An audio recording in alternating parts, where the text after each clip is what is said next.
Rémi, tu peux nous parler des difficultés internes à Force Ouvrière qui ont amené ton départ? Alors, j'ai été élu en 2002 comme secrétaire fédéral à la Fédération FO des cheminots. À l'époque, d'ailleurs, j'ai été élu plutôt contre un autre candidat que pour mon nom. Le secrétaire général de l'époque, qui est toujours en poste actuellement, Éric Falampin, a souhaité aussi ma candidature pour éliminer un secrétaire fédéral sortant. Et donc, on m'a confié le dossier de la protection sociale, de la retraite, de l'assurance maladie, des accidents du travail et de l'action sociale, ainsi que la communication de la fédération et les relations avec la presse. Je ne connaissais pas du tout le dossier de la protection sociale quand on me l'a confié. Mais j'avoue que j'ai pris beaucoup de plaisir sur ces dossiers jusqu'en 2006, puisque je me suis occupé de ce dossier jusqu'à cette date. Et j'ai appris beaucoup de choses, et c'était des dossiers très enrichissants, très intéressants, parce qu'ils touchent chacune et chacun d'entre nous. J'ai eu l'occasion de siéger au conseil d'administration de la Caisse de prévoyance, en commission spécialisée d'accidents du travail. Nous avions des cas particulièrement difficiles à gérer. Et je garde un bon souvenir d'avoir défendu des cheminots et d'avoir défendu une certaine forme de justice sociale au sein de la SNCF. À partir de 2006, on m'a confié le dossier Europe internationale tout en maintenant la partie communication. On peut dire que nous avons eu des problèmes en interne à la Fédération des cheminots à partir de 2003-2004. Et j'ai sur ce point une anecdote assez révélatrice à souligner. En 2004, il y avait en discussion un projet d'accord d'amélioration du dialogue social dans l'entreprise. Ce projet d'accord était en fait un texte qui était destiné à éviter une loi dite sur le service minimum qui aurait obligé les cheminots à ne pas faire grève, en tout cas qui aurait restreint le droit de grève. La CGT et aussi la CFDT étaient en pointe sur ce sujet parce que les deux organisations avaient bien compris que c'était le moyen d'éviter une loi restrictive. Et en plus, ce projet d'accord d'amélioration du dialogue social n'était pas d'application automatique et obligatoire. C'est-à-dire, selon les événements, les organisations pouvaient s'en saisir ou ne pas s'en saisir et avaient toujours le droit de déposer un préavis de grève. Eh bien moi, comme secrétaire fédéral, avec d'ailleurs mon ami Pascal Tabanou, à l'époque secrétaire général adjoint de la fédération, nous avons défendu la signature de Force Ouvrière en bureau fédéral.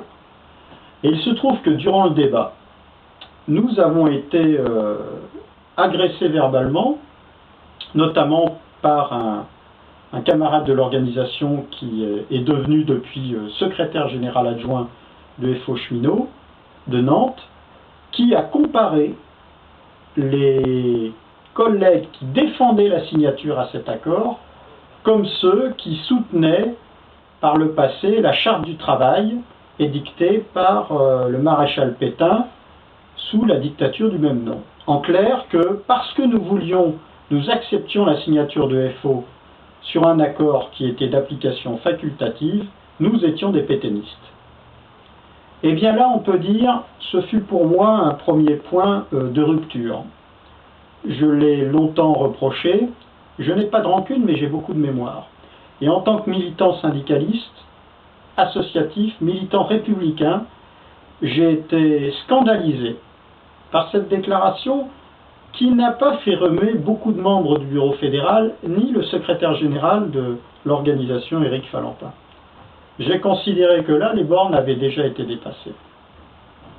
Ensuite, eh bien, le temps a passé.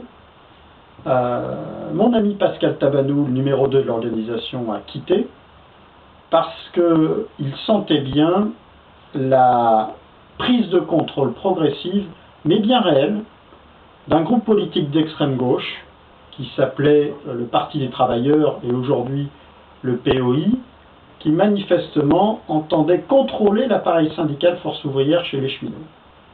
Alors bien sûr, le secrétaire général hier comme aujourd'hui, n'est pas membre de ce groupuscule d'extrême gauche, mais il ne suffit pas d'être membre d'un parti pour bien sûr être affable et sympathique avec lui. Et donc petit à petit, nous nous sommes rendus compte que les prises de position politiques de l'organisation syndicale étaient manifestement influencées par une mouvance politique qui ne respectait absolument pas, et bien loin de là, le principe d'indépendance syndicale.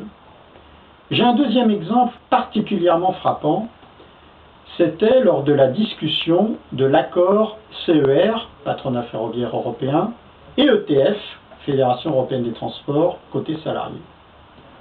Notre bon négociateur à la Fédération FO des cheminots sur ce sujet, Claude Jehan, avait déployé de multiples efforts pour faire en sorte que Force ouvrière puisse signer ce texte qui permettait de refaire monter le droit social de nos camarades cheminots, notamment des pays d'Europe centrale et orientale, sans affaiblir les nôtres. Et lors d'une première délibération en secrétariat fédéral, donc les 8 responsables nationaux de FO cheminots dont j'étais, nous étions convenus ensemble d'accepter et d'aller vers la signature.